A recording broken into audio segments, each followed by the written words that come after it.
Hallo und herzlich willkommen zurück bei Tom Who Knows. Es freut mich wie immer wahnsinnig, euch begrüßen zu dürfen bei der mittlerweile 4. Folge von Toms Donnerstalk und wie immer im Repertoire sozusagen ewig und während der lieben Klaus Donau aus den Philippinen. Hallo Klaus, schön, dass du da Hallo bist. Tom, Grüß hallo Freunde. dich. Lieber Klaus, wie geht's dir? Wie waren die letzten Wochen für dich? Gibt's irgendwelche News von deiner Seite? Gibt es viele, aber da ist die Zeit noch nicht reif. Geduld, Geduld, Geduld, Geduld. Oh ja, Klaus, wir haben viel Resonanz bekommen auf unsere letzten paar Videos und wie schon das letzte Mal möchte ich mit dir kurz auf ein paar Kommentare und Zuschriften eingehen okay. und stürzen wir uns einfach einmal rein. Bevor noch, um was geht's denn heute? Für die, die komplett das Heute nicht geht erwarten es können. um Kristallschädel, Mhm. die einige davon mit Geschichten, die passiert sind. Und danach noch, weil wir letztes Mal nicht mehr die Zeit hatten, einige Langschädel und spezifische Schädel, interessante aus hauptsächlich Südamerika. Ah, das heißt, du hast noch mehr Schädel, die du uns zeigen wolltest. Das ist ihnen ausgegangen das letzte Mal. Ja. Okay, okay, super. Gut, gehen wir mal auf die Fragen ein. Patricia Pfister schreibt, ich war in der Ausstellung, die damals in Wien gezeigt wurde. Doch ich stand vor den 6 Kristallschädeln und da öffnete sich in mir ein Kanal. Ich verließ die Ausstellung, ohne den Rest gesehen zu haben, ging wie in Trance durch Wien, ohne mich auszukennen, landete in einer Kirche, die genau das hatte, was ich für meinen Vortrag beim One-Day-Meeting von Erich von Däniken gebraucht habe und musste dann nach meinem Erwachen aus der Trance sehen, dass ich zum Hotel zurückfinde. Ich würde sofort die Ausstellung wieder besuchen, um diesmal alles zu würdigen. Ja, siehst du gerade, was ich gesagt habe.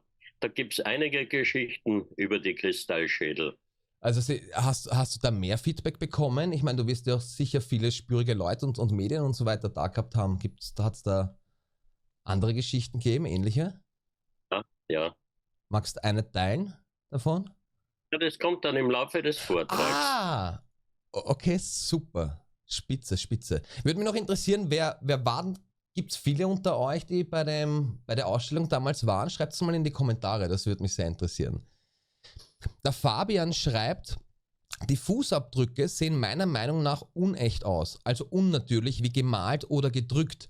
Da ging es um die Fußabdrücke, die du damals in dem Fels, also in dem Gestein und so gezeigt hast. Ich meine, das wird so die Standards, also es werden viele Leute sich das wahrscheinlich gleich denken, aber wie entgegnet man so einer Kritik oder so einer Ansicht? Ich selbst war nicht dort, habe diese Fußabdrücke selbst nicht gesehen, aber Dr. Ernst Muldaschew, ein berühmter Augenarzt aus Ufa in Russland, der jedes Jahr Expeditionen unternimmt in seiner Freizeit, in seinem Urlaub. Und der war auf einer Expedition in Kreta und hat sich bei mir angemeldet, weil er die Riesenknochen anschauen wollte. Er hatte auch einen Spezialisten dabei. Wenn er auf Expeditionen geht, dann immer mit verschiedenen Fachleuten, also Ja. Wissenschaftlern. Und auf der Reise nach Syrien, da hat er mitgehabt Paläontologen, Archäologen, Mathematiker. Er war dabei und noch 2 Wissenschaftler. Mhm. Und die haben die Sachen untersucht, diese Riesenfußabdrücke.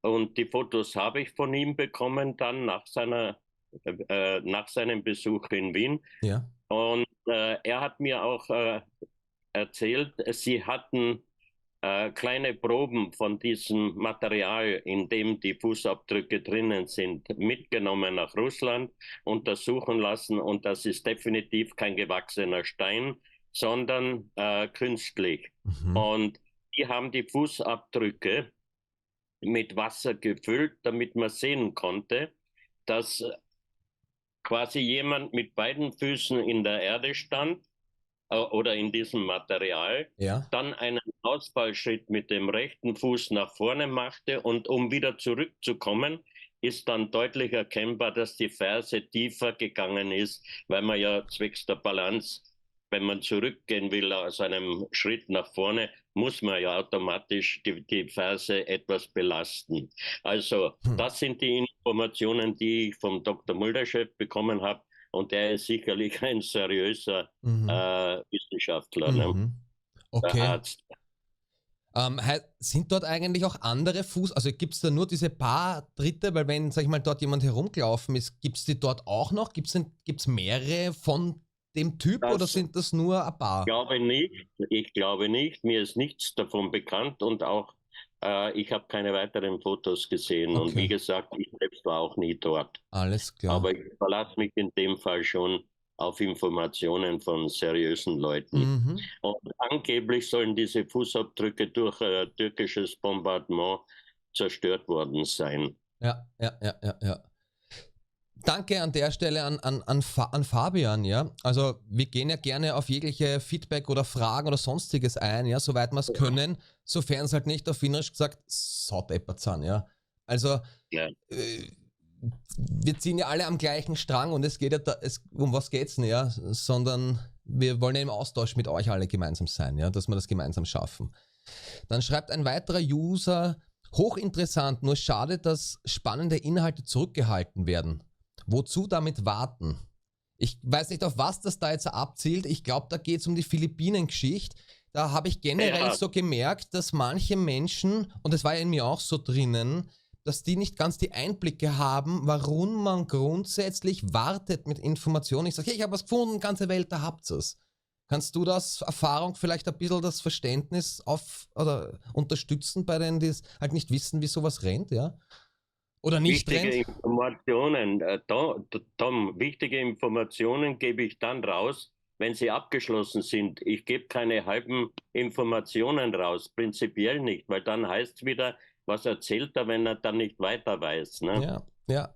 Das ist ja das Gleiche. Das ist ja das Gleiche mit einer der User, habe ich gelesen, zufällig, der hat gemeint, dass er das absolut nicht glauben kann, dass die zwei Ungarn in Ecuador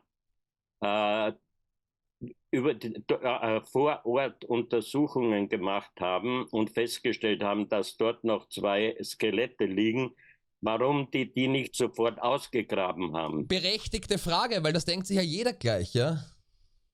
Ja, erstens einmal, ich weiß nicht, warum die nicht sofort ausgegraben haben, aber ich habe ein Fax von einem der beiden, von Sohn, vom zweiten Ungarn, ein Herr Cellar aus USA, der ein Fax geschrieben hat an ein Museum in den USA, wo er drinnen beschrieben hat, dass sein Vater in Ecuador Riesenknochen gesehen hat und die Stelle weiß, wo noch zwei Skelette liegen. Und er hat das Museum gebeten, ob sie daran interessiert wären.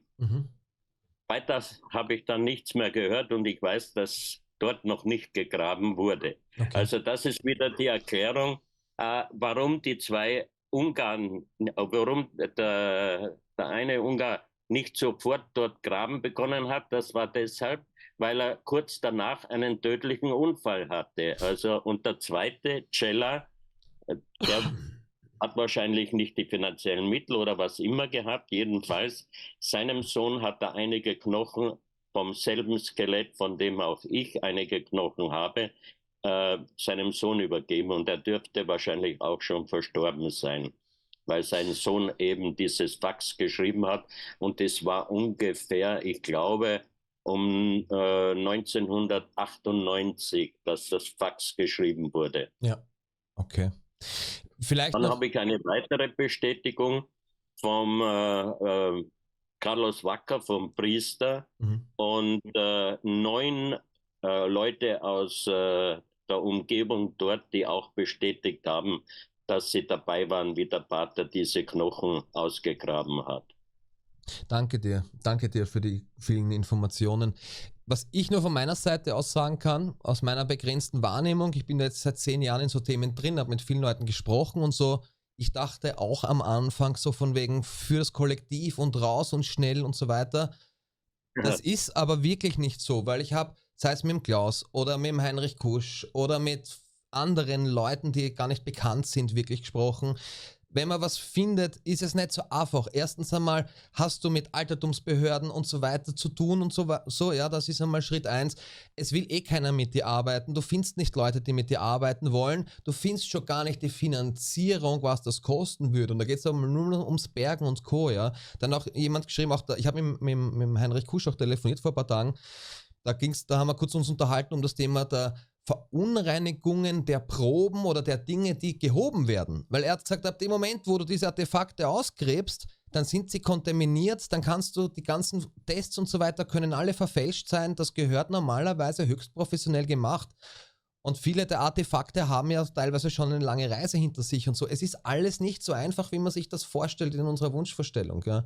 Also nur ein bisschen, dass wir euch ein bisschen erklären, was da für eure Sachen im Hintergrund passieren auch überall, ja. Also es ist nicht so, dass die Leute es nicht gern wollen würden, ja, aber es ist halt so. Und als Beispiel auch, der Heinrich hat gesagt, naja, es geht halt nicht, dass man auch die Lokationen von den Plätzen öffentlich gibt, weil es kommen dann Leute dorthin. Es gibt genug Leute, die dann selbstständig hingehen, Erdställe anschauen oder sonstige Dinge und zerstören manchmal Dinge.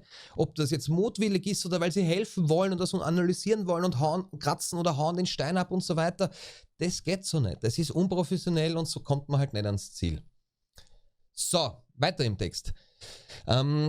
Buckliger Jaucher schreibt, Klaus hatte auch mal Fotos von Artefakten aus Mexiko mit Außerirdischen. Was ist damit geworden? Ich glaube, das sind die Nassim. Unter anderem die Nassim-Geschichten, oder? Nicht Nassim-Geschichten, sondern das sind 3000 Objekte in einer Provinz in Mexiko, wo es noch, die in einer Höhle vom Grundstücksbesitzer, von einem Bauern gefunden wurden. Und dort in dem Gebiet gibt es noch 2 ungeöffnete Höhlen. Und das ist eines meiner Projekte, das ich noch auf jeden Fall realisieren werde. Auf der To-Do-Liste, okay. Dann M8Y schreibt, wenn ich mich recht erinnere, hat Michael Tellinger doch nachgewiesen, dass Versteinerungen in wesentlich kürzeren Zeiträumen stattfinden können, als die Mainstream-Wissenschaft behauptet. Da gibt es auch einen Fall im Creation Evidence Museum, einen Cowboy-Stiefel, in dem der Fuß komplett versteinert ist. Was? Also da gibt es auch keine Erklärung, wie sowas in überschneller Zeit passieren kann. Okay. Ein Cowboy-Stiefel? Okay. Wow.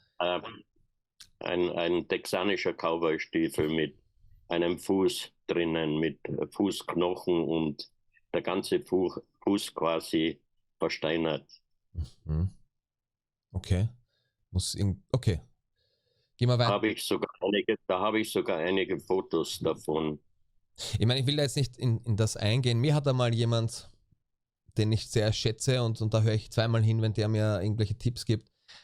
Der hat damals zu mir gesagt, und der war auch in diversen Kreisen unterwegs, er hat damals zu mir gesagt, Thomas, ich kann dir nur so viel sagen, das, was als Medusa beschrieben wird in der griechischen Mythologie, wenn man das ein bisschen wissenschaftlich sich anschaut und mit Strahlenwaffen oder mit anderen Energiewaffen oder sonstigen Dingen, er hat es mir dann im Periodensystem versucht zu erklären, er hat gesagt, es braucht nicht viel, dass Dinge versteinern, es hat irgendwas mit Frequenz zu tun, aber ich will da jetzt gar nicht einen riesen Topf aufmachen, außer du willst zu Versteinerungen grundsätzlich noch irgendwie deine Meinung sagen. Na, da bin ich nicht der Experte. Da müsste man die Bücher von Dr. Hans-Joachim Zillmer lesen. Hast du die gelesen? Ich habe sie alle gelesen und ich war mit ihm in Südamerika beim Dr. Cabrera. Na, was ist so? Und beim Professor Gutierrez, da war er damals dabei. Seriöser Wissenschaftler, Bauingenieur und hat aber sensationelle Bücher geschrieben, wäre auf jeden Fall empfehlenswert. Na, aber ein Satz, was seine These angeht, musst du jetzt da schon raushauen, einen zumindest, weil ich kenne die Bücher jetzt da nicht. Was ist die These von ihm, so ganz kurz gesagt, warum versteinert das? Ja, eben über die Zeitabläufe für Versteinerungen und so weiter, geologische geologische Datierungen und so weiter. Also Okay, da bin ich sicher nicht der Experte. alles klar. Zwei Sachen noch. Das Signal fragt Frage. Tom, nächstes Mal soll es um die Kristallschädel gehen. Ich habe dazu eine Frage an Klaus. Er berichte in einem seiner Vorträge, dass einer der Kristallschädel in einem Labor mit Licht- oder Laserstrahlen bestrahlt wurde und darauf bewegte Bilder einer Frau in altertümlichen Kleidern zu sehen waren. Erzähle ich dann. Ich finde das so außergewöhnlich, dass ich Klaus fragen möchte, kann er das nochmal wiederholen?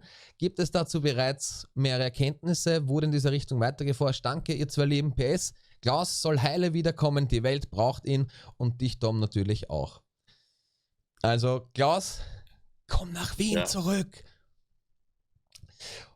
Und Wird schon, wird schon. danke auf jeden Fall an das Signal. Und dann habe ich noch einen letzten Eintrag, da muss ich ein bisschen was vorlesen, weil das finde ich eine interessante Zuschrift und das zeigt mir einfach, wie wichtig es ist, dass wir da über diese Dinge sprechen, weil es Menschen da so viele Menschen gibt, die, sag ich mal, ihre Informationen dann mit uns austauschen, ja.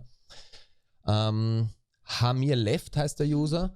Bei uns zwischen Schwalm und Kellerwald gibt es Geschichten über Drachen, die mal als feuriger Heubaum, mal als blauer Giegel, Klammer Kugel, bezeichnet wird. Je nach Form brachte er des Nachts Geld oder Essen in die Truhen der armen Menschen. Zwei Burschen vom Kammerfenstern heimkommend sahen in ihm seine Pracht. Wohl zu lange, denn einer hatte die Augen geblitzt, dass er Wochen nicht mehr richtig sehen konnte. Feuerrot sei er gewesen, vom Scharf wie ein Messer und um den Schwanz wären zwei Kugeln rumgelaufen. Kurz vorm Wald hielt er kurz inne und senkrecht in den dunklen Nachthimmel zu verschwinden. Schönstein erzählen, die Leute nicht Störche hätten früher die Kinderseelen gebracht, sondern die kleinen grauen Männchen aus den Erdlöchern. Das war, bevor die Löcher verschlossen wurden und hatten die Menschen ein gutes Verhältnis zu ihnen. In meinem Ort gibt es Geschichten über die wilde Jagd und Irrlichter, die sich sehr leicht erklären lassen. Fantasie würde Lesch behaupten. Nee, im Gegensatz zur heutigen Narrativ hat damals keiner einen Grund gehabt und so weiter. Jetzt kommt die persönliche Einschätzung. Und der Text geht halt noch weiter. Also es ist eine Legende oder eine Mythe oder eine Geschichte aus dieser Ortschaft, die anscheinend bis heute sich dann in irgendeiner Form bewahrt hat. Ja. Da läuten bei mir alle Glocken und da denke ich nur an die ganzen Geschichten vom Kusch, die Erdstelle, die Männchen darunter, Drachen, graue Männchen, die in Höhlen lebten oder Zwerge werden es manchmal genannt. Es ist doch, das ist doch eine ähnliche Geschichte im ganzen deutschsprachigen Raum, mindestens im deutschsprachigen Raum. Richtig oder falsch, Klaus? Gibt es überall, auch hier auf den Philippinen, der Heiler William Nonok und sein Sohn, zwei seiner Söhne. Er ist um 4 Uhr in der Früh wach geworden wegen Musik und kleinen, also leisen Singstimmen. Er hat seine beiden Söhne geweckt, die haben dann aus dem Fenster rausgeschaut und haben eine Gruppe kleiner Männchen mit Musikinstrumenten am Haus vorbeiziehen gesehen. Also auch heute noch solche Geschichten hier auf den Philippinen. Erstens einmal vielen, vielen Dank für die Einsendung. Mir wurde auch dann das Buch geschickt, wo das abgebildet ist. Also wir sind da schon in E-Mail-Verkehr. Deswegen ganz wichtig und eine große Bitte an alle Zuseher, auch international, wann immer ihr solche Mythen und Legenden, ihr braucht nicht die Legenden irgendwo in Ägypten oder irgendwo schauen, bitte schaut mal bei euch lokal. Redet mal mit den Alten, redet mal mit den Pfarrer, mit den Alten, redet mal in der Ortschaft, geht mal in ein Archiv von eurer Stadt oder von eurem Ort oder wie auch immer und redet mal und versucht mal nachzufragen, ob es solche Mythen und Legenden gibt. Warum ist das wichtig? Schickt's bitte alles auf help@whoknows.me. Es wird dann auch, und das ist ein Projekt von uns, eine Art Karte und eine Art Plattform geben, wo dann jeder zuarbeiten kann, damit wir mal auch dann später mit Unterstützung durch künstliche Intelligenz, um die gemeinsamen Dinge da zu finden, da sind wir gerade am Werkeln, dass wir das mal verbinden, dass wir mal sehen, was ist denn die Geschichte, weil die da ein bisschen drinnen sind in den Themen, nicht nur was Zwerge und Erdställe angeht, wir sehen ja alle und auch Klaus und andere, es ist ja eine ähnliche Geschichte weltweit, sogar länderübergreifend, kontinentübergreifend, ja. Das geht nur, wenn wir uns alle da zusammentun, das einschicken. Und eine Bitte dann noch an euch, solltet ihr zufällig Programmierskills haben und euch da auskennen in diesen Dingen, bitte schreibt uns, wir brauchen da jegliche Unterstützung. help@whoknows.me. So. Ja, oder Klaus? Ist doch keine schlechte Idee. Lass uns das durchziehen. Muss aber auch gemacht werden.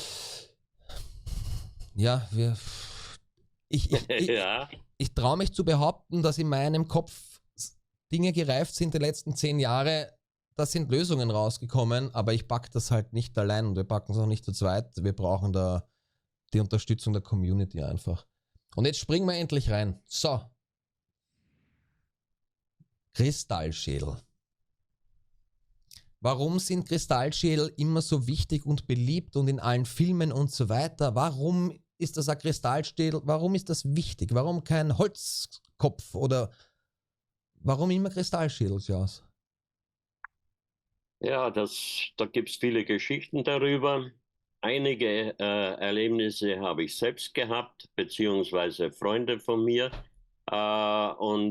Zeigst du das erste Bild bereits? Ja, das, was du gerade geteilt hast. Okay. Hier sind 8 Schädel, 7 davon waren alle 8 waren in der Ausstellung in Wien. 7 in einem eigenen Raum mit spezifischer Beleuchtung von unten, sehr schön präsentiert. Und natürlich habe ich von der Besitzerin Joke van Dieten, die war eine Holländerin, die war die erste Autorennfahrerin der Welt. Und sie hat mir diese 7 Schädel für die Ausstellung geliehen. Und der dritte in der unteren Reihe, der dritte von links auf der rechten Seite, das ist ein Rauchquarz-Kristallschädel, den sie E.T. genannt hat, weil er etwas außerirdisch ausschaut. Diesen Schädel und auch alle anderen wurden in Wien vom Dr. Distelberger, der Chef der Wiener Schatzkammer war.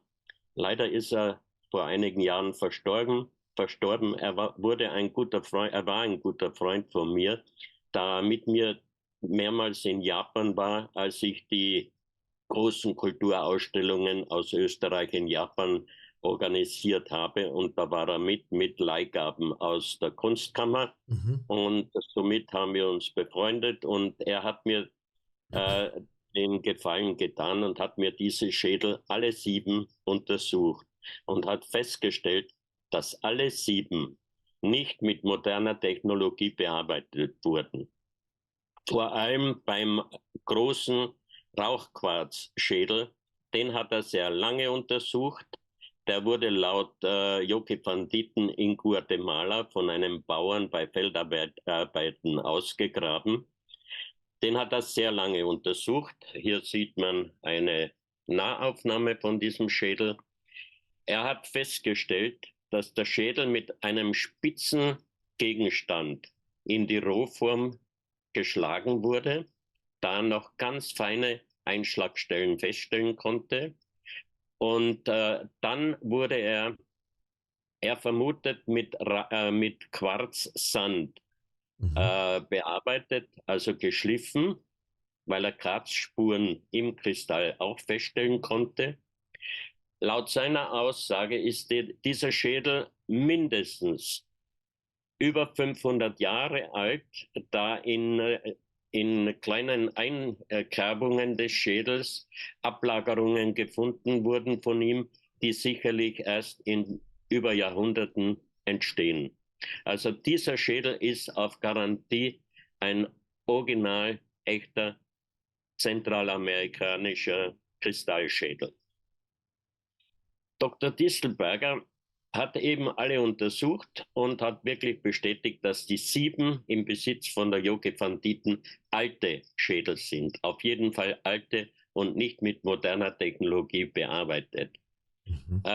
Dr. Distelberger hat auch den berühmtesten unter den Kristallfans, den berühmtesten Schädel 1984 untersucht, denn die Frau Mitchell-Hedges, die Besitzerin von dem Schädel, vom Mitchell-Hedges Kristallschädel, hat sich an das Gettys Museum in USA gewandt und hat dort gebeten, ob man diesen Schädel wissenschaftlich untersuchen kann.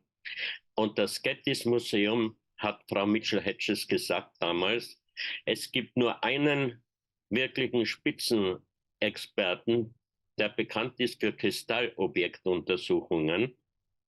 Und das ist der Dr. Rudolf Distelberger in Wien. Frau Mitchell-Hedges hat den Schädel damals nach Wien gebracht. Okay. Und Dr. Distelberger hat diesen Schädel untersucht, auch sehr lange. Und er war ein sehr höflicher Mann und ein wirklich guter Freund von mir.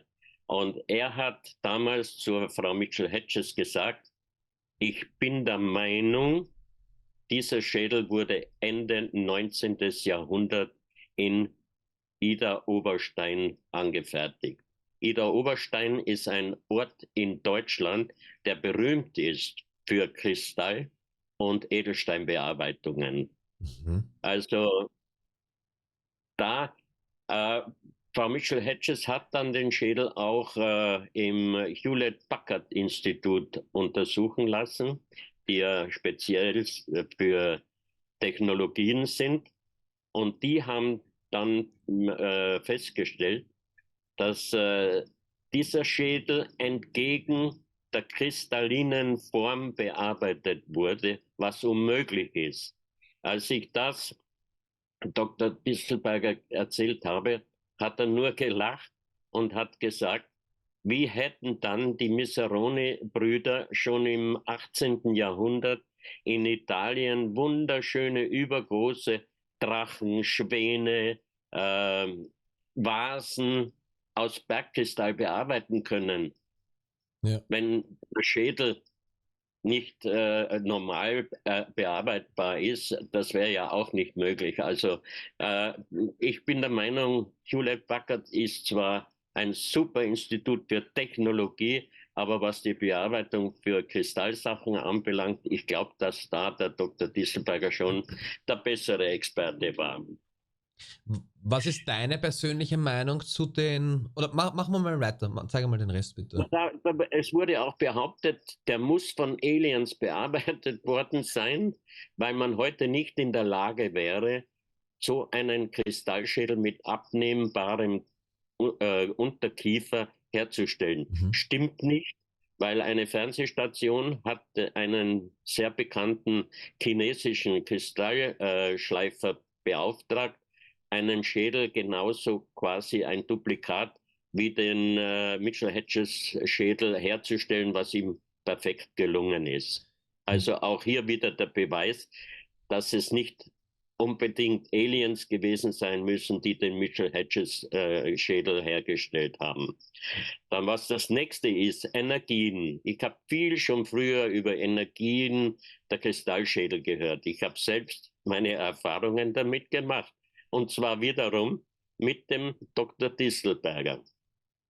Denn ich habe ja unbedingt für die Ausstellung damals in Wien 2001 Unsolved Mysteries, habe ich Werbung benötigt. Und ich habe ihm gebeten, Rudolf, darf ich dich bitten, ob du mir vor den Kristallschädeln in der Ausstellung ein Interview über diese Schädel machen kannst, bitte. Hat er gesagt, ja natürlich, für dich mache ich das gerne. Mhm. Also haben wir einen Termin ausgemacht um 8 Uhr in der Früh. Fernsehstation ORF ist gekommen mit einem Team und einer Reporterin. Wir haben alles hergerichtet, die Beleuchtung eingeschaltet. Dr. Distelberger ist schon unten, das war im 2. Untergeschoss, waren die Kristallschädel ausgestellt. Er war schon dort. Der Kameramann hat alles überprüft. Wir sind nach unten gegangen. Reporterin hat das Mikrofon genommen, Kameramann Okay-Zeichen gegeben. Die Reporterin hat gesagt, Herr Dr. Distelberger, darf ich Sie fragen? Der Kameramann hat unterbrochen. Er hat gesagt, Entschuldigung, die Kamera funktioniert nicht. Ich habe sie gerade überprüft. Gehen wir wieder hoch. Wieder hochgegangen, Kameramann. ins Büro, alles überprüft, Batterien, alles in Ordnung, vollkommen in Ordnung. Wieder nach unten. Ich habe gesagt, die Reporterin hat wieder gesagt, Herr Dr. Distelberger, darf ich? Kameramann wieder gesagt, stopp, stopp, die Kamera funktioniert nicht. Dann hat er gesagt, jetzt gehe ich noch einmal nach oben und ich kann es nicht erklären. Es funktioniert immer nur oben. Die sind wieder hochgegangen und ich habe mich eben erinnert, die Joki hat mir gesagt, die Schädel muss man fragen, wenn man etwas von ihnen haben will. Und nicht lachen, Tom.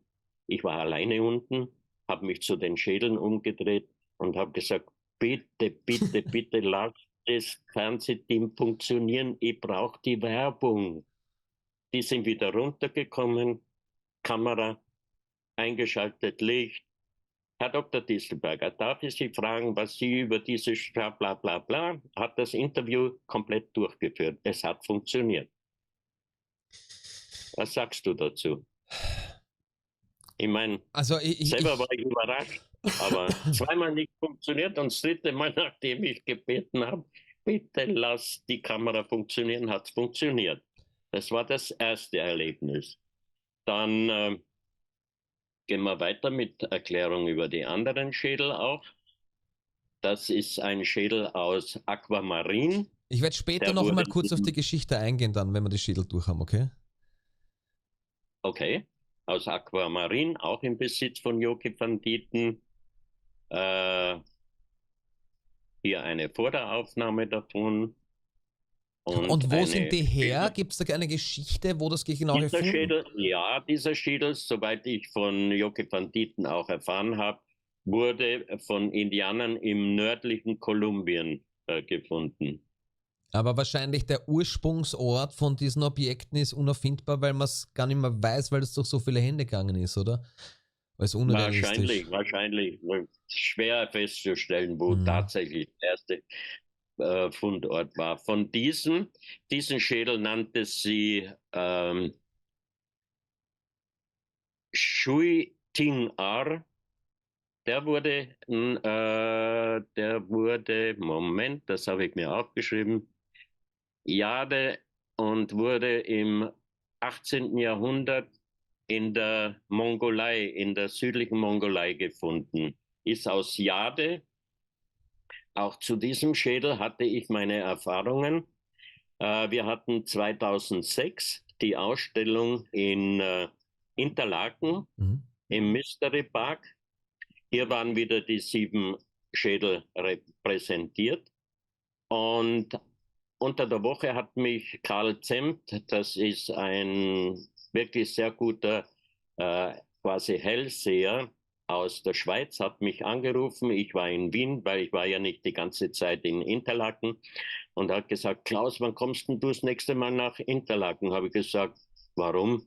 Sagt er, ja, bei den Psi-Tagen in Basel ist eine berühmte Schamanin aus Sibirien, Nina genannt, und die hat mich besucht, und in meinem Wohnzimmer habe ich hunderte Bücher, und nachdem wir uns bekannt gemacht haben, ist sie sofort zum Bücherregal gegangen und hat gefragt, ob sie ein Buch herausnehmen darf, hat meinen Ausstellungskatalog aus Wien herausgenommen und hat den Karl gefragt, ob sie diesen Mann, der diese Ausstellung organisiert hat, kennenlernen kann. Dann hat mich der Karl eben angerufen und hat gesagt, die Nina ist nur bis Sonntagabend also in Basel, aber sie möchte dich gerne treffen. Habe ich gesagt, okay, ich komme sowieso am Samstag nach Interlaken und dann können wir uns kennenlernen. Gut. Wir haben uns dann am Samstagvormittag in der Ausstellung getroffen. Sie hat mich gebeten, ob ich mit ihr durch die Ausstellung gehen kann. Und nachdem wir alles gesehen haben, hat sie mich gebeten, ob sie nach der Schließung der Ausstellung um 21 Uhr, ob wir dann noch einmal alleine reingehen können. Da habe ich gesagt, natürlich. Und sie hat ihre Dolmetscherin mitgehabt. Und wir sind dann noch einmal reingegangen und sie hat mir an vielen der Objekten, zum Beispiel bei den Riesenknochen und anderen Objekten, einige Details dazu gesagt, die sie gar nicht wissen konnte, weil das war weder in der Ausstellung beschrieben noch im Katalog. Also das hat mich dann schon das erste Mal ordentlich überrascht, Jetzt weil muss ich, jetzt muss ich nachfragen, ich muss da nachfragen, weil ich weiß, es gibt genug da draußen, die dann sich denken, na und was hat dir noch erzählt, was nicht da drauf gestanden ist? das kommt ja, alles kann ich jetzt nicht Na, erzählen, weil sonst immer zu lange. Für mich ist das Wichtige, was mit diesem Jadeschädel passiert ist. mhm. Dieser Jadeschädel, sie hat vor den Kristallschädeln hat sie meditiert, dann hat sie in einer wahrscheinlich sibirischen äh, Treibsprache oder wie immer, in einer Sprache jedenfalls, die ich sicher im Leben noch nie gehört habe, während des Meditierens gesprochen. Und dann hat sie auf Russisch der Dolmetscherin erklärt und diese hat mir dann gesagt, Nina hat von diesem Schädel zwei wichtige Informationen erhalten, von diesem Jadeschädel. Mhm. Die erste Information betrifft dich. Du wirst in der Zukunft noch viele, viele interessante Sachen aus der Erde graben. Da habe ich mir damals gedacht, also die Information war sicherlich falsch, weil ich bin weder ein Archäologe noch interessiert an Ausgrabungen. Und was glaubst du, Entschuldige. was ich seit Jahren hier mache? Hättest du Und mal wenn die, besser zugehört. wenn die Prophezeiung zu Ende geht und ich wirklich noch viele interessante Sachen aus der Erde hole, dann hoffe ich schon, dass es nicht nur die Sachen hier auf den Philippinen sind, sondern auch die von mir geplanten Sachen noch in Mexiko, in Ecuador, die Riesen und so weiter. Also ich bin sicher, dass ich noch einiges erledigen werde. Denn die zweite Information war, das war im November 2006. Die zweite Mhm. Information war, in einigen Tagen wird eine große Welle Hunderttausende Menschen töten. Und du weißt, am 26. Dezember, ich kann mich noch gut erinnern, ich bin in der Früh zu Hause vom Schlafzimmer in die Küche gekommen, habe mir einen Kaffee gemacht, Radio eingeschaltet und da kam die Nachricht, dass in Südostasien ein großer Tsunami war und dass es Tausende, die ersten Informationen waren ja nur Tausende Tote gibt. Und der Endeffekt war leider und traurigerweise tatsächlich über Hunderttausende Tote waren. Also zwei Informationen, die Nina, die Schamanin aus Sibirien, von diesem Schädel hier aus Jade bekommen hat. Das ist Aquamarin, die Rückseite. Na, Entschuldigung. Äh, jetzt hast du mich. Ja, das ist die Rückseite Von vom. dem. Mhm. Mhm. Ja, okay. Dann dieser Wow. Schädel aus Peru, aus Lapislazuli. Eine Vorderansicht von diesem Schädel.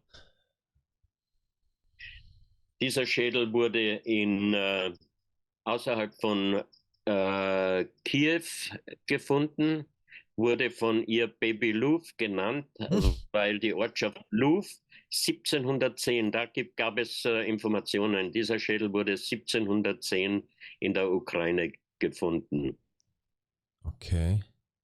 Aber aus Rosen.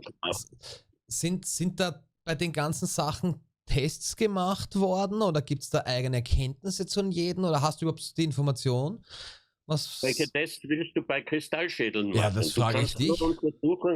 Du kannst nur Untersuchungen machen, ob sie mit Instrumenten gemacht wurden oder ob sie tatsächlich, so wie damals schon die Miserone-Brüder, Kristalldrachen und Objekte gemacht wurden, also vor Hunderten von Jahren bearbeitet wurden. Denn dieser Schädel, über den gibt es auch Informationen. 1534 von Ignatius von Loyola, dem Gründer von den 1534. Jesuiten. Ja, und wurde auch in Verbindung gebracht mit Franz von Assisi. Auch ein klarer Kristallschädel, aber nur ein Drittel so groß wie ein menschlicher Schädel. Das ist die Unterseite von diesem kleinen Schädel. Und das waren die 7 Schädel, die im Besitz von Joki van Dieten sind. Wie ein Aufsatz unten oder was ist das, dass man es dann abstellen kann? Was ist das für eine Vorrichtung da? Das ist die Schleifung. Aber du hast doch am Hinterkopf, ach so, oder wirkt das nur so? Weil am Hinterkopf quasi, das ist so, als wäre eine Einkerbung oder sowas. Also rechts unten quasi in der Mitte.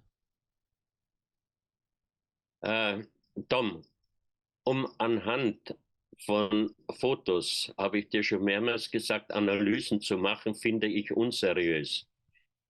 Du müsstest das Objekt in Händen haben, wir müssten es hier in Händen, ich müsste es in Händen haben und dann könnte ich dir genau sagen, welche Stelle, an was bist du interessiert. Aber anhand des Fotos kann ich dir nicht nähere Details geben. Nein, ist schon klar jetzt sein können, dass du da mehr Informationen zu dem einen Stück hast. Alles gut. Dann diesen Schädel habe ich vom Sohn von Herrn Dichand bekommen, also dem Sohn des damaligen und des Herausgebers der größten österreichischen Tageszeitung. Was? Der hat ihn mir zur Eröffnung den hat er in Mexiko besorgt und der ist auch garantiert alt und ist aus Obsidian, sehr harter Vulkangestein sowie Glas. Und den hat er mir auch für die Ausstellung geborgt. Und dazu gibt es auch eine interessante Geschichte. Der damalige Kulturkritiker der Kronenzeitung. Die Kronenzeitung hat 4 Farbseiten über Objekte der Ausstellung, über einen Journalisten, einen Freund von mir, in der Sonntagskrone gebracht. Und der Kulturkritiker habe ich durch einen weiteren Journalisten der Krone erfahren, pass auf, Klaus, der will eine vernichtende Kritik über deine Ausstellung machen. Ich habe dann diesen Herrn Melchert angerufen und habe ihn gefragt, ob er bereit wäre, eine Führung von mir durch die gesamte Ausstellung zu machen, was er zugesagt hat.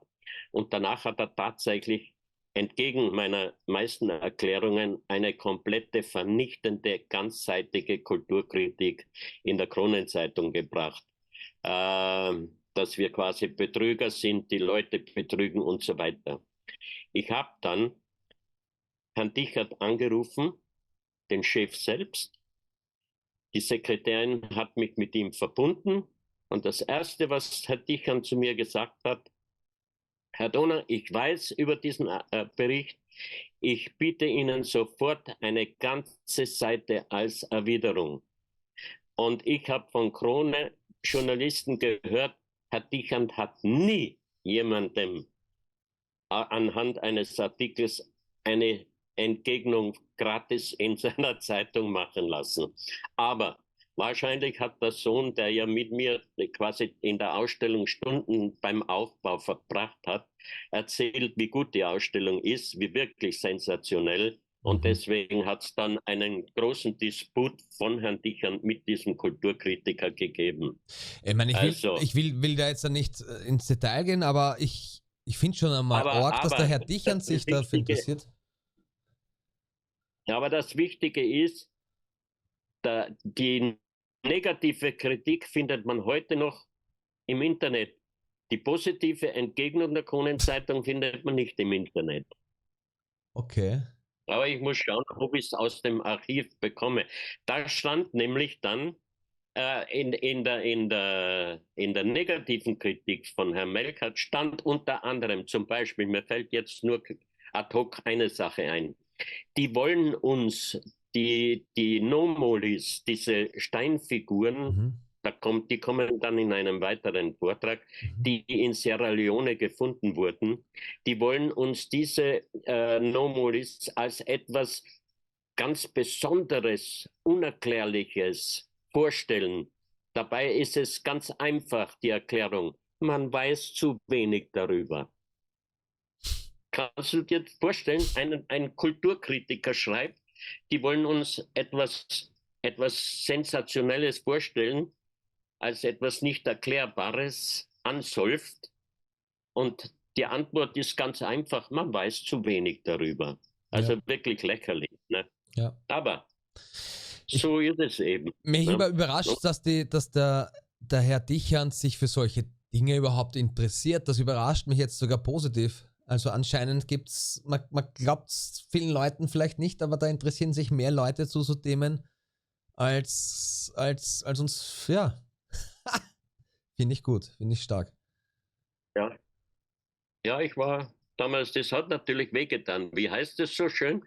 Schütte jemand mit Schmutz an, irgendwas wird schon hängen bleiben. Und das hat sicherlich viele Leute damals veranlasst, dass sie nicht in die Ausstellung gekommen sind. Naja, zu dem Zeitpunkt war die Krone-Zeitung das Medium Nummer 1.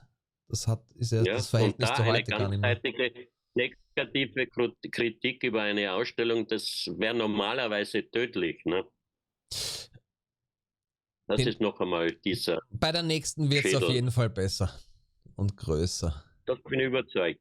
Das ist jetzt eine Aufnahme, die nicht von mir ist, also die habe ich im Internet herausgenommen, vom Mitchell Hedges Schädel. Und Boah. ja.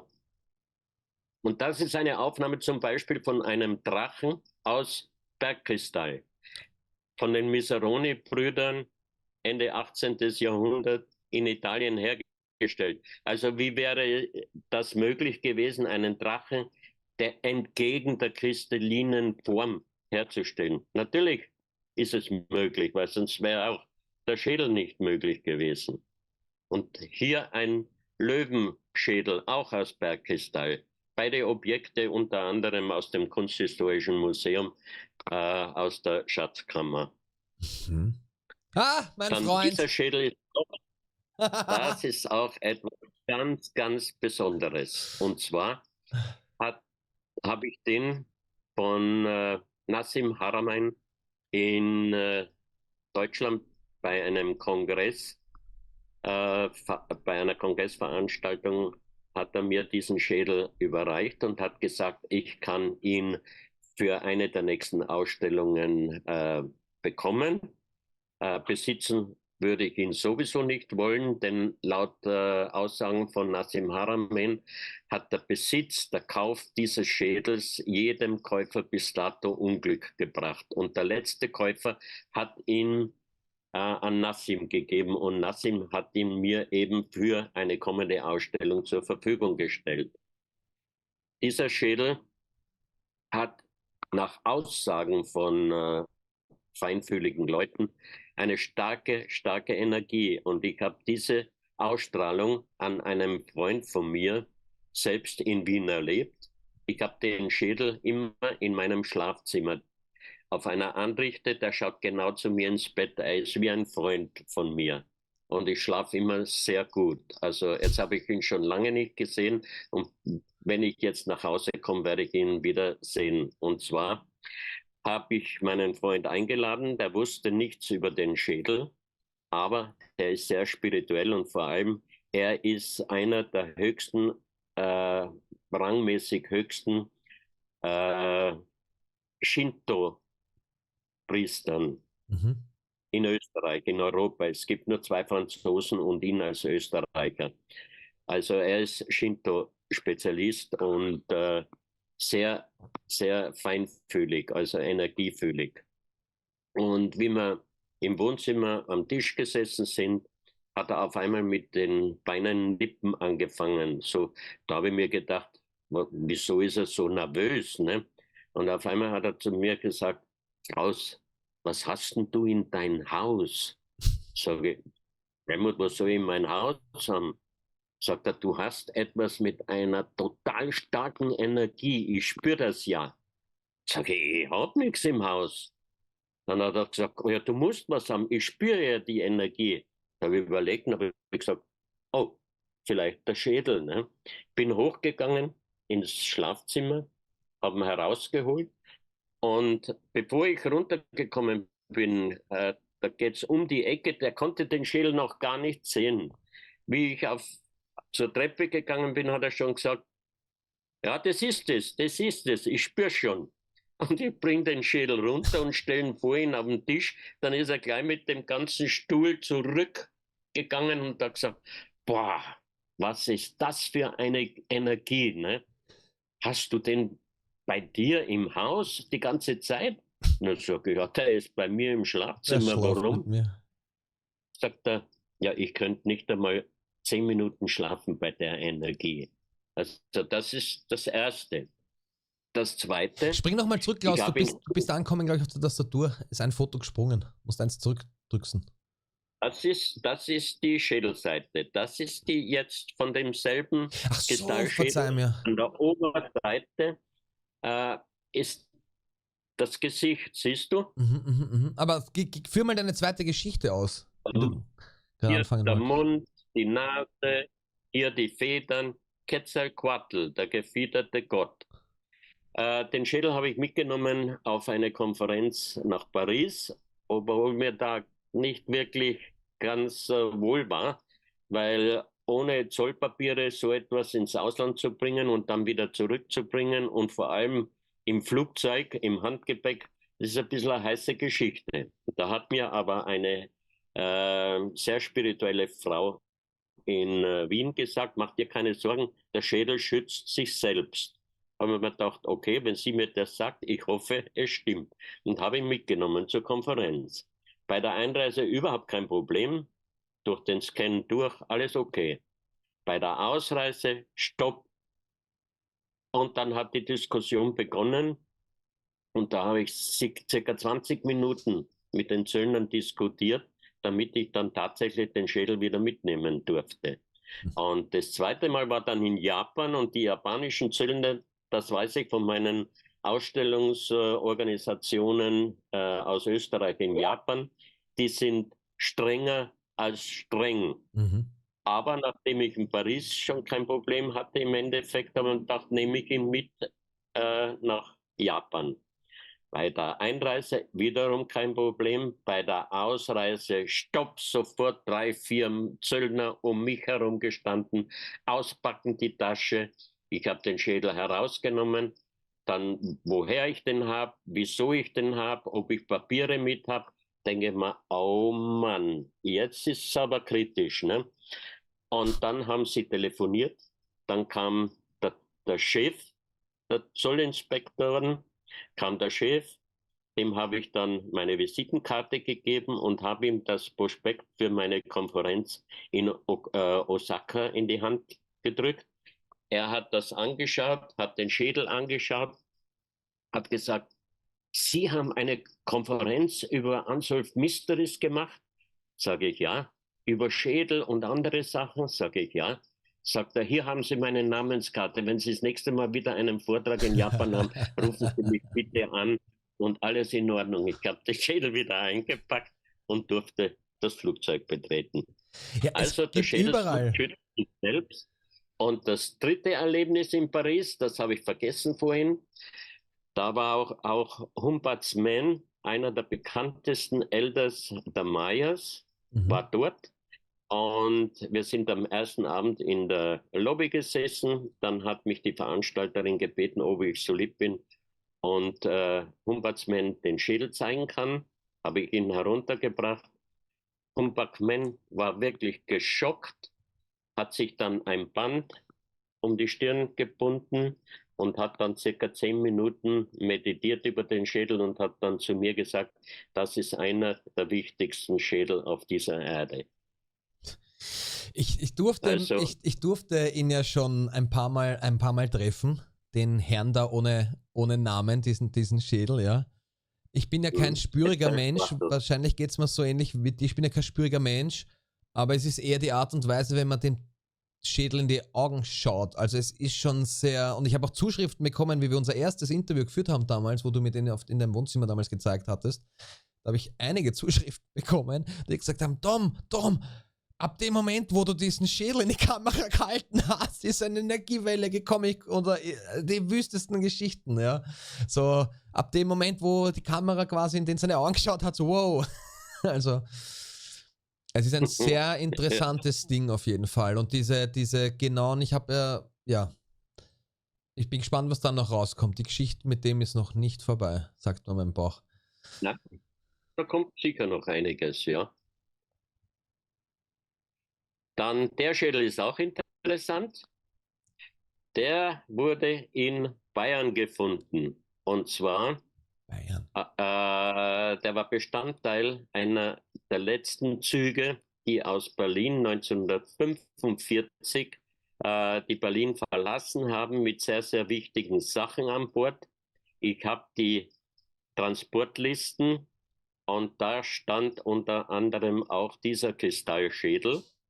Der Zug war beordert nach Prag. Okay. Jeder hat vermutet Prag in der Tschechoslowakei, aber es gibt auch eine kleine Ortschaft in Bayern, die heißt auch Prag. Und Oh. in dieser Richtung war dieser Zug praktisch geplant. Und an der Besitzerliste dieses Kristallschädels stand Heinrich Himmler. Also dieser Schädel war im Besitz vom SS-Reichsführer Heinrich Himmler. Hier eine Vorderseite davon. Hier der Lederkoffer. Am Lederkoffer befindet sich ein Sticker mit Südamerika und Otto Rahn. Otto Rahn war ein Forscher und Autor. Er hat 2 Bücher geschrieben. Er hat Zeit seines Lebens war er interessiert an den Templern und an den Katharern. War der nicht Und auch er vom hat Ahnenerbe oder verwechsel ich da jetzt was? Das ist Teil vom Ahnenerbe, richtig, ja. Und der Schädel war aber im Besitz von Himmler. Und Otto Rahn hat für das Ahnenerbe geforscht. Er war auch SS-Mann. Er ist zur SS gegangen, weil er dadurch auch Mittel für die Forschungen bekommen hat.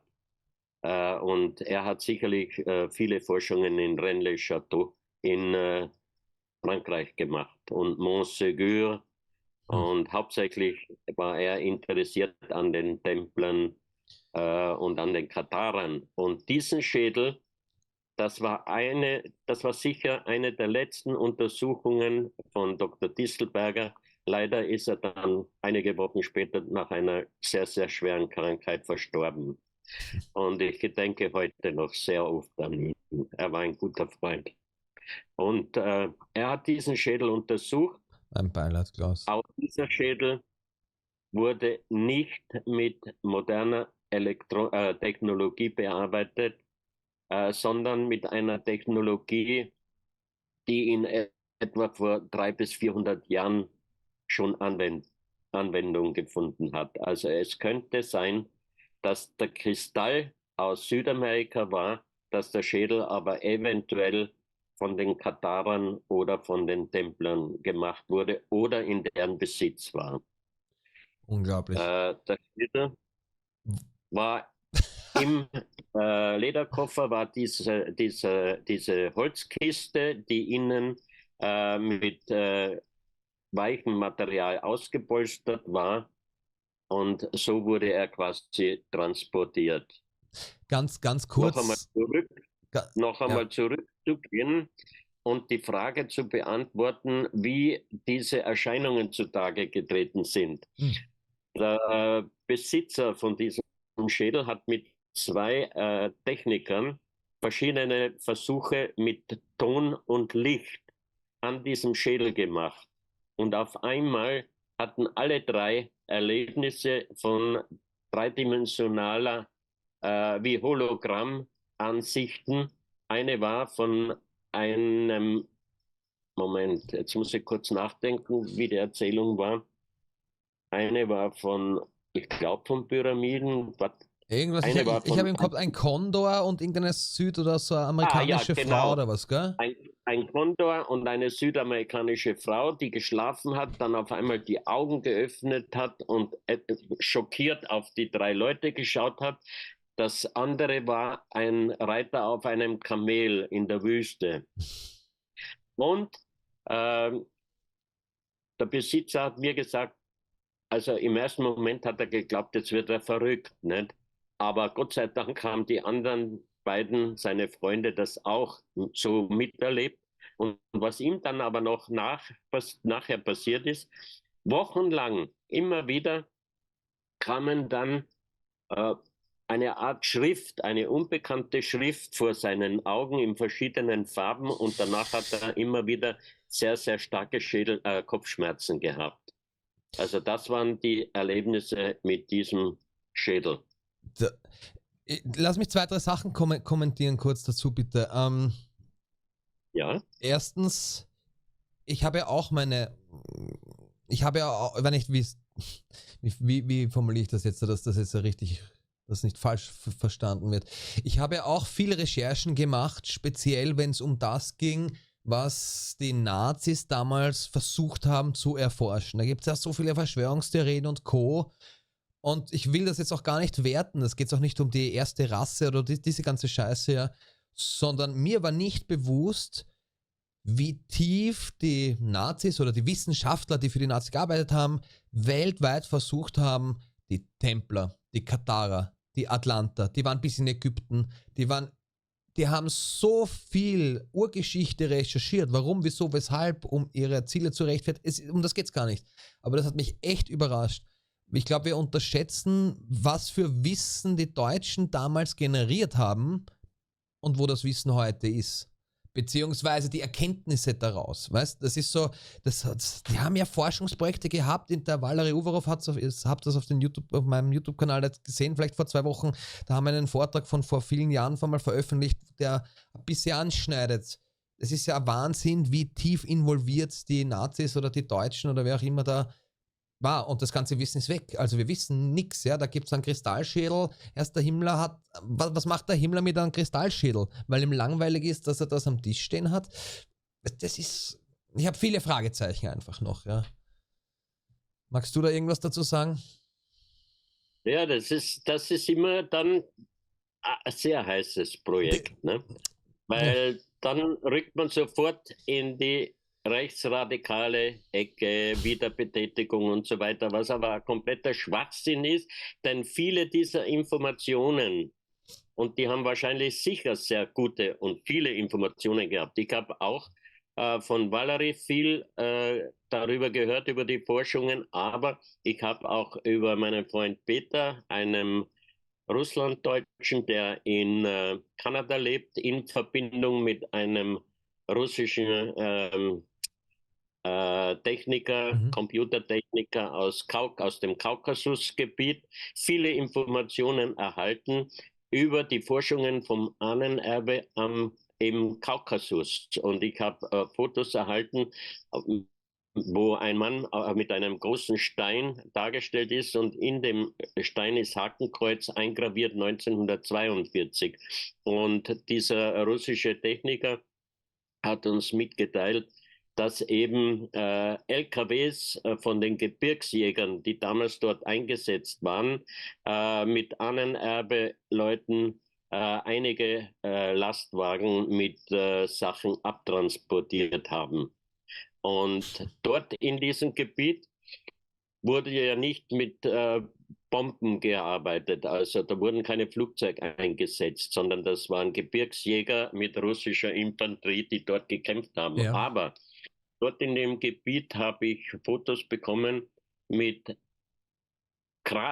es sieht aus wie Bombentrichter, sind aber keine Bombentrichter, sondern es gibt keine Auswürfe, das heißt, es sind einfach Löcher da. Das heißt, Einschläge einer Waffe, die man nicht wirklich erklären kann. Und dort gibt es Schächte, die perfekt viereckig bearbeitet, ganz glatt bearbeitet sind und in die Tiefe gehen. Und Bekannte von dem Computertechniker wollten sich abseilen. Nach circa 20 Metern haben sie Geräusche und Stimmen gehört und dann hat sie die Panik gebracht und dann wollten sie sofort wieder hochgebracht werden. Also das käme wieder in die Richtung mit den Forschungen von Heinrich. Ja.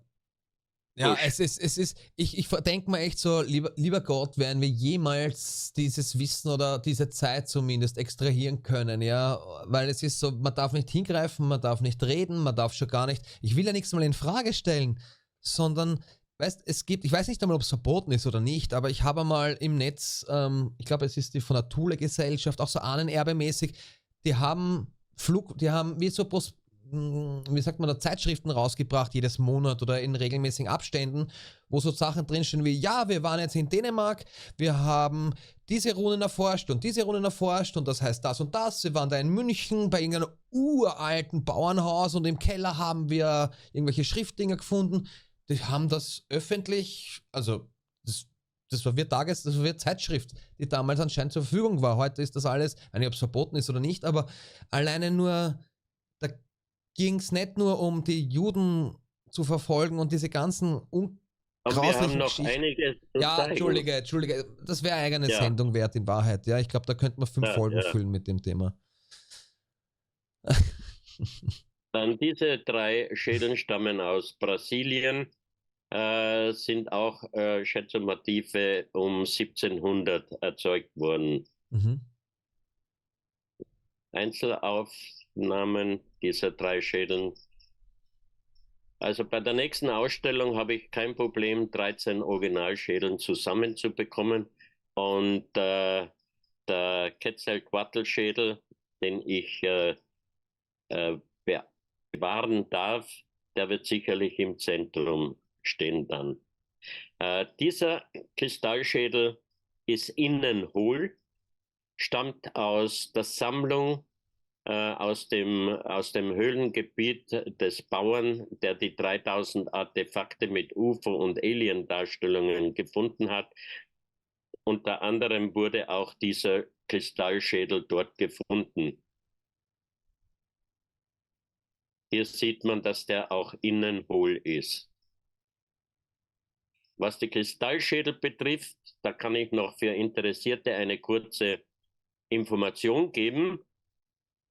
Ein sehr guter Freund und Journalist schreibt gerade ein Buch speziell über Kristallschädel. Er selbst hat eine große Sammlung original tibetanischer Kristallschädel und tibetanischer original Menschenschädel mit wunderbaren und mystischen Gravuren. Leutgeb, mein Freund Leutgeb schreibt gerade ein Buch darüber und es sollte bald publiziert beziehungsweise in die Buchläden kommen. Wie heißt der mit Namen? Leutgeb. Danke. Sag nochmal bitte. Rupert Leutgeb. Leutgeb. Alles klar, Ja, danke. spannendes Buch. Ich habe mir schon einige Sachen angeschaut, vor allem sehr, sehr gut recherchiert. Mhm. Dieser Schädel wurde in Mexiko gefunden.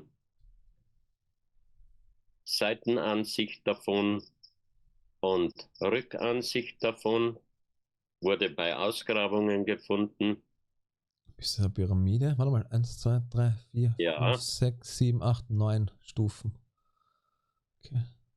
Dann kommen jetzt einige Schädel, eigentlich viele Schädel, über die ich selbst noch kein Urteil abgeben kann, weil ich sie selbst noch nicht gesehen habe. Ich muss mich da auf die Informationen verlassen, aber wenn ich das nächste Mal nach Mexiko komme, eines der Vorhaben ist, so viele wie möglich davon zu besichtigen. Diese 4 Schädel wurden in Michoacán, das ist im Westen von Mexiko, wurden die ausgegraben. Ein Kristallschädel, ein Schädel aus einem Material, Halbedelstein nehme ich an. Sieht fast aus wie, nicht Aquamarin, bin ich nicht der Experte. Ich bin auch kein Steinkenner. Dann dieser Schädel. Mit Einlagerungen. Dann dieser Schädel. Mit einem UFO auf der Stirn. Darstellung, ja. Übergroße Augen. Boah, der ist dann riesig. Ein ganz komischer Kristallschädel. Noch die Schmutzstellen von der Ausgrabung. Wo kommt der her? Aus welcher Region? Mexiko. Da ist auch ein UFO oder da ist auch ein Flugding auf der Stirn gewesen. Mit 3 Beinen und oben ein roten Ding. Also da kommt noch einiges zutage. Ja, ich weiß, du hast mir mal da was gezeigt, dass es gibt ja hunderte Dinger, ja, da könnte man Tage nur Bilder durchseppen. Ja. Okay.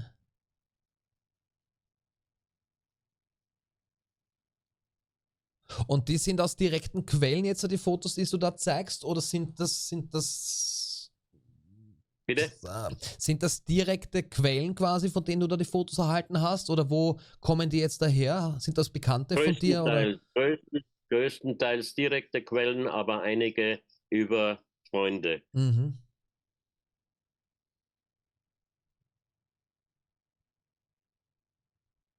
Hm. Man muss aufpassen, weil sehr, sehr viele neuzeitliche Schädel am Markt sind. Ja, was gibt es für Möglichkeiten, dass man überprüft, ob das alt ist oder neu ist? Wie gibt es da Verfahren? Ja, Kristall, leider ist Dr. Distelberger verstorben, aber ich bin überzeugt, dass es auch noch in vielen Museen Edelstein- bzw. Kristallbearbeitungsexperten gibt. Ich habe ganz groß auf meiner Liste Richtung Kunsthistorisches Museum zu gehen. Da habe ich ein paar Tipps erhalten. Die dürften diese Möglichkeiten haben, meines Wissens nach. Ob sie bereit sind, da irgendwie zu unterstützen. Wow.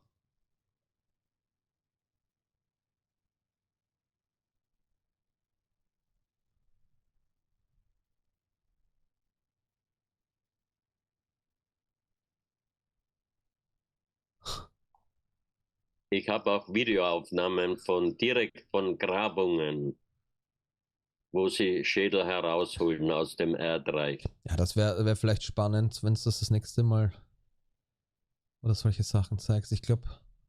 Oder wenn das wem interessiert, ihr könnt es ja in die Kommentare schreiben. Und wir wollen da nichts vorenthalten. Der schaut auch Das heftig ist aus. Tibet. Unbekannte Schrift, oder? Ja. Zum Abschluss zu dem Kristallthema heute. War für mich ist noch immer nicht klar, und ich glaube, die meisten Menschen interessiert einfach deine Meinung oder Klaus' Fantasiewelt. Wozu dienten diese Kristallschädel? Ja? Was gibt es da überhaupt für Möglichkeiten aus deiner Sicht? Waren das Informationsspeicher? Waren das Gerätschaften? Hat es okkulte Sachen gehabt? Einer, der sich null damit auskennt, was sagt Jörg? Und ich bin kein Wahrsager. Ich war nicht dabei. Und es gibt niemanden, der tatsächlich sagen kann, für was wurden sie verwendet. Da gibt es mehrere Vermutungen Na, was sind so von Vermutungen? Priestern für Wahrsagen, für Informationen zu bekommen, wie du gesehen hast. Von Nina, die Schamanin, hat 2 tatsächliche Informationen von einem Kristallschädel bekommen.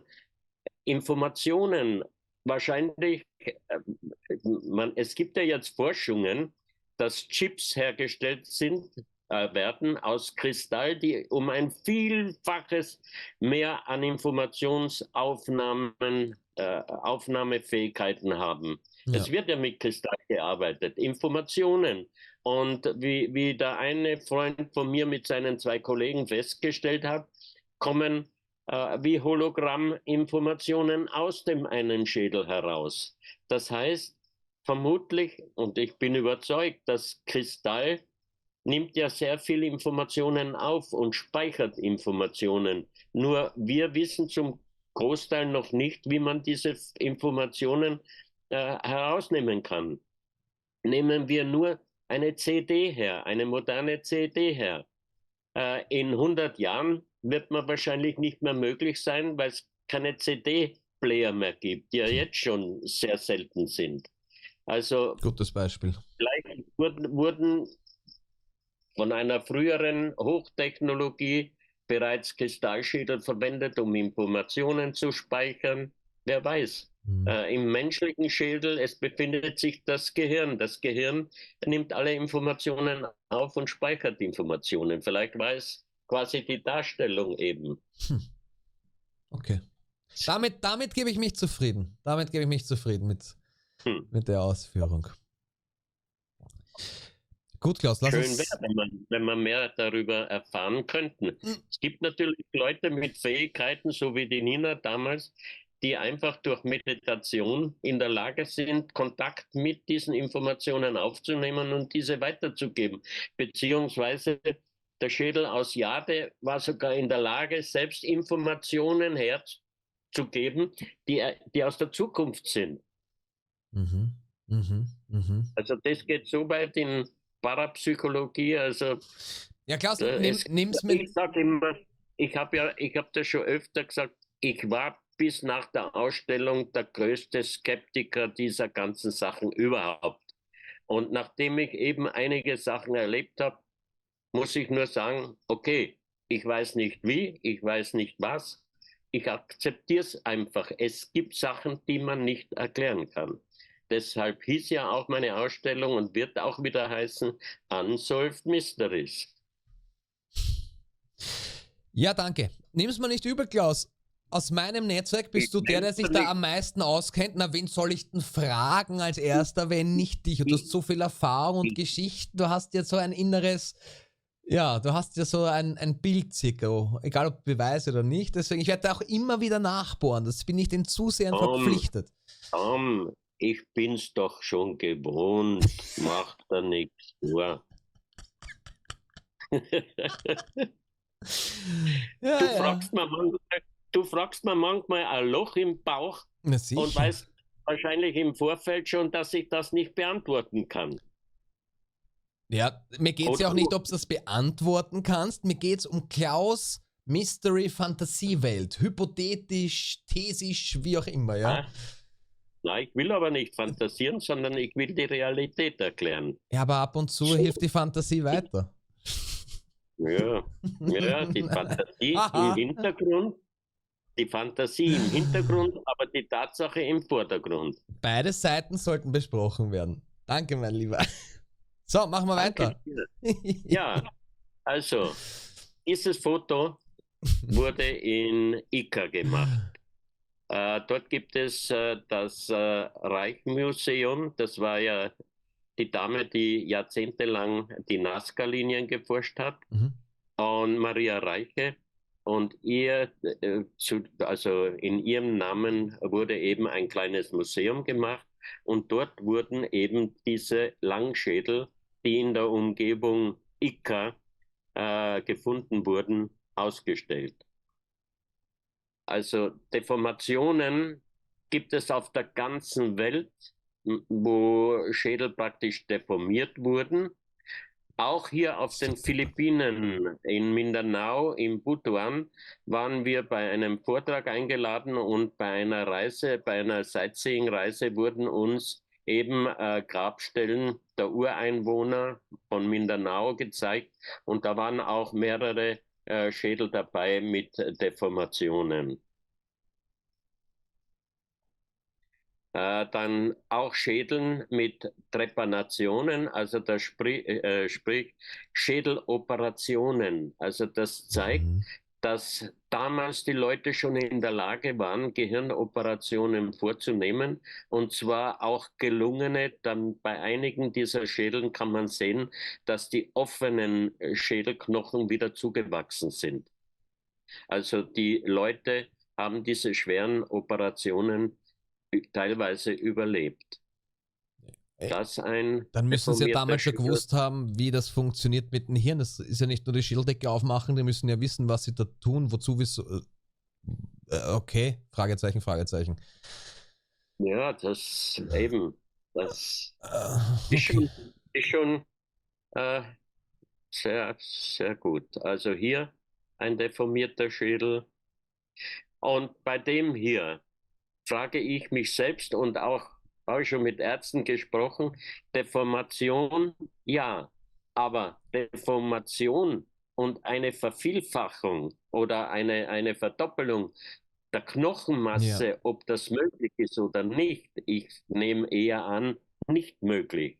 Und dazu hat ein Team unter Mazzulli, den Vornamen, der fällt mir jetzt nicht ein, suche ich aber heraus fürs nächste Mal. Der hat investiert und gemacht mit einem Team DNA-Forschungen an einigen der Langschädel. Und die Ergebnisse kann man im Internet anschauen. Mhm.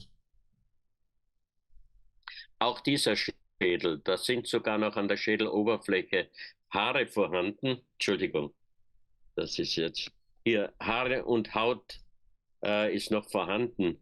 Also meiner Meinung nach ist es unmöglich, die durch Deformierung die Schädelmasse dermaßen zu verdoppeln. Das ist ja öffentlich Denn da muss zugänglich, ja ne? auch größer gewesen. Das ist in einem Museum Das in Ica, ist glaube ich, gell? Das ist alles in Ica in Peru. Ja. Auch dieser Schädel.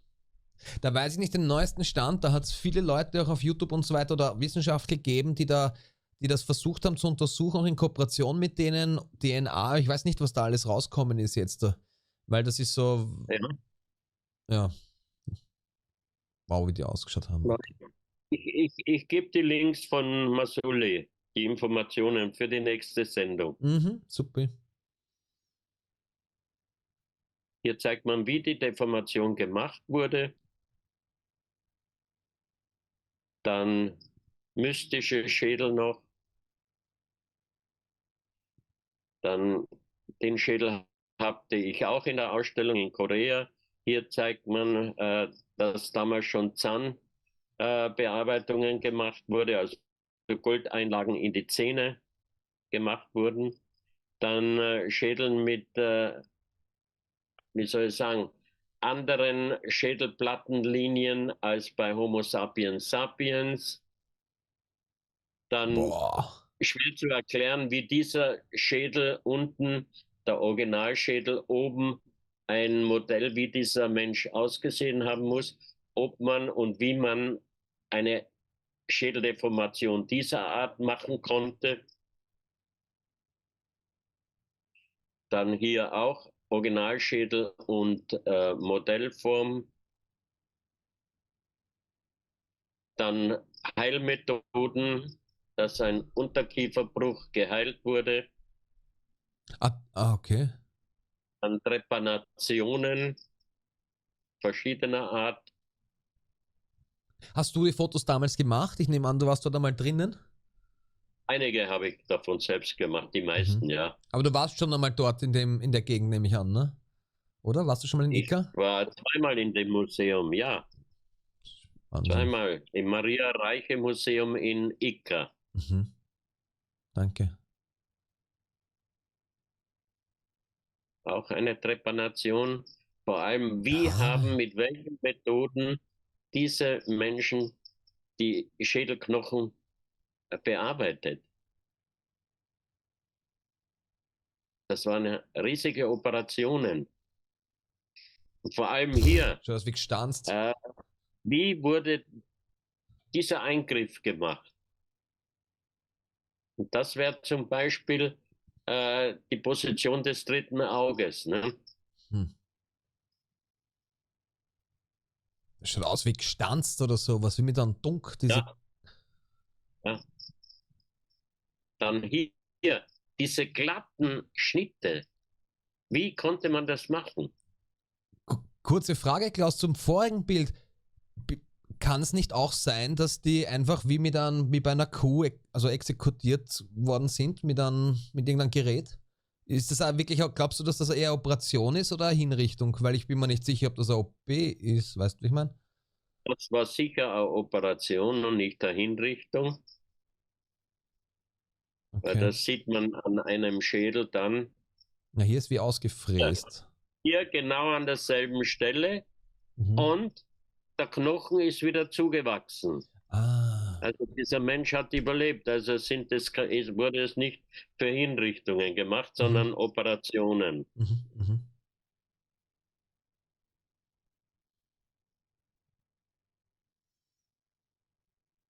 Sind die Langschädel mit Hörnern bekannt? Ist mir nichts bekannt. Na, mir auch also nicht. Da wäre ich auch vorsichtig. Nein, mir auch nicht. Das war nur so eine Frage gerade.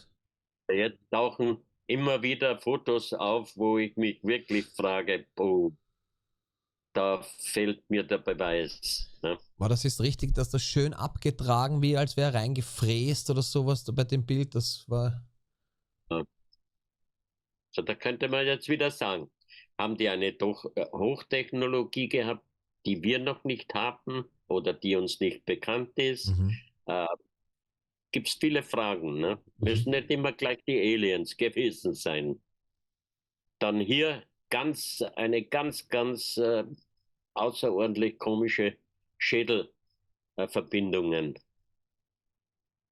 Den müsste man näher untersuchen. Und auch hier an der Rückseite des Schädels eine Operation und der Knochen wieder zugewachsen. Mhm. Mhm. Dieser Kreis da unten, ne, in der Mitte. Oder was Ja. ist? Ja. Und dann noch zum Abschluss ein Originalschädel eines Kopfjägers von den Juarez aus Ecuador.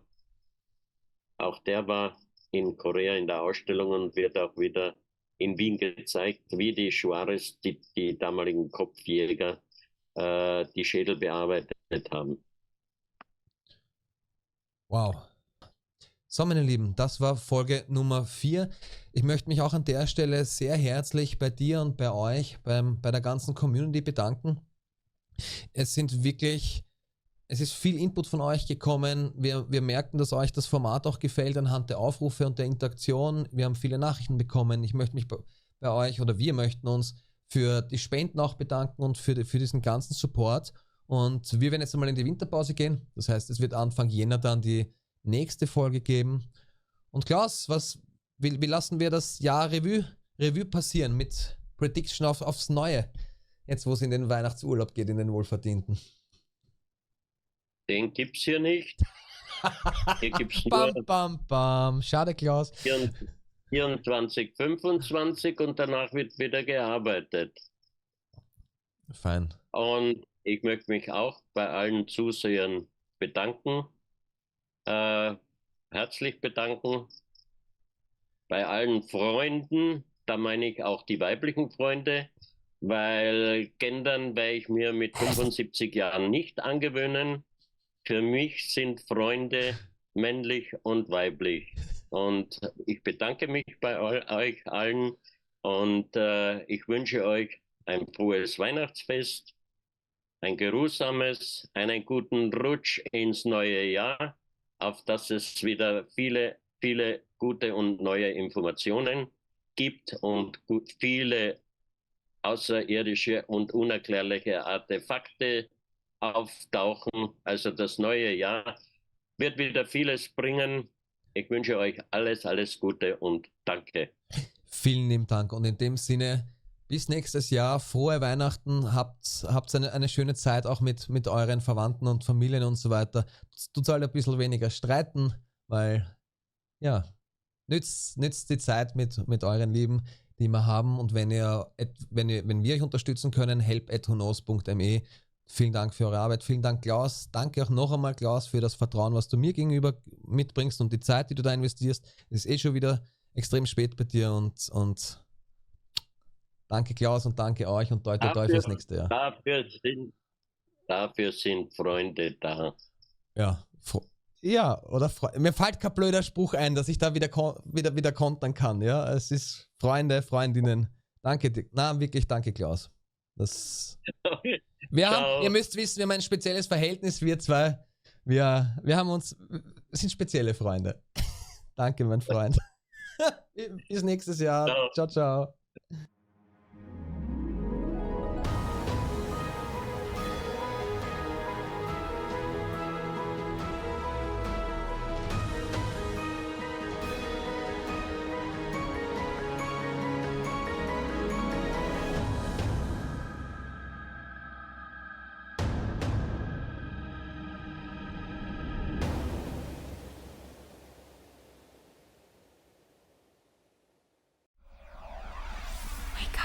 And free your mind, inspired by the me and the you. Information, connect the dots, big picture, conscious. Tom Who knows.